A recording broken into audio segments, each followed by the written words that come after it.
watching 18 News Today. Welcome back to 18 News Today. I'm here with Paul Thomas from the Watkins Glen Chamber of Commerce for our new Chamber Chat segment. And Paul, you're just telling me about an event that I think you should switch to a salesman. Tell me a little bit about what you were selling me on just a second ago. Talking about Watkins Glen Harbor Hotel Ice Bar, Fire and Ice this year, Matt. So you got fireworks, you got awesome 20,000 pounds worth of ice being sculpted into bars, luges for your adult beverages, terrific local wines, beers, dishes, and whatnot, and it all raises money for the Finger Lakes chapter of the American Red Cross. Well, obviously it's important to be raising money for such a great cause, but also how great is it to be able to collaborate all these local businesses and help them get their name out there for such a great cause? Oh yeah, we've got local restaurants coming in as well, creating all sorts of dishes. The Harbor Hotel, since they opened over a decade ago, I think, has been so supportive of the local beverage scene, local restaurant scene, and this event really is a great capper and a fun thing to do, and it's January 30th, February 1st and 2nd. Now, 31st and 1st. I know we've joked about it in the past year, but this is like my first year here. Is this an annual event? Is this something that's been going on for quite some time?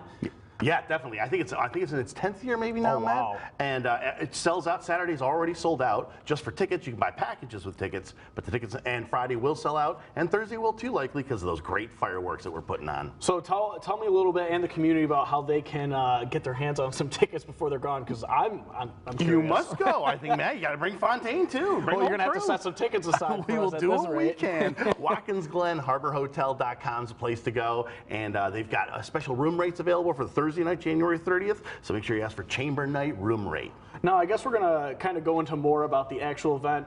You talked about, obviously there's gonna be those ice solutions for the adult beverages, but there's going to be people that are actually sculpting? Yeah, they've got professional sculptors they bring in that take these 20,000 pounds of ice, which is a tremendous amount of ice, and sculpt up all sorts of different sculptures, bars themselves where they deploy all the different bottles of beverages, and then I think there's usually a bet each year. We'll see who can bet when they all melt.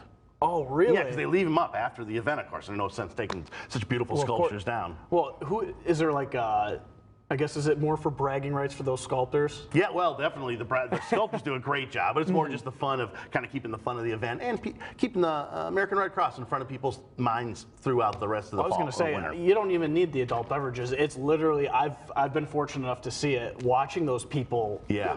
It's not performed, but just seeing them hands-on with that. It's amazing. It's something you can't describe, like literally no words until you actually see it in person. It is like performance art. You're exactly right, man. And then you got the fireworks, all the lights they've got going through the ice. It's really a beautiful scene. Well, Paul, you know my last question. Can you give us the logistics again, how people can sign up, get their tickets, and when it's happening? Absolutely. It takes place January 30th, 31st, and the 1st, so just in a couple weeks. Watkins Glen Harbor Hotel is a place to get tickets. They got specials on room nights so you can party and stay overnight affordably right there on location. Well, obviously saying safe is super important, but Paul, I want to thank you so much for coming in this morning. That's all the time we have, but we'll be right back with more news and weather after the break.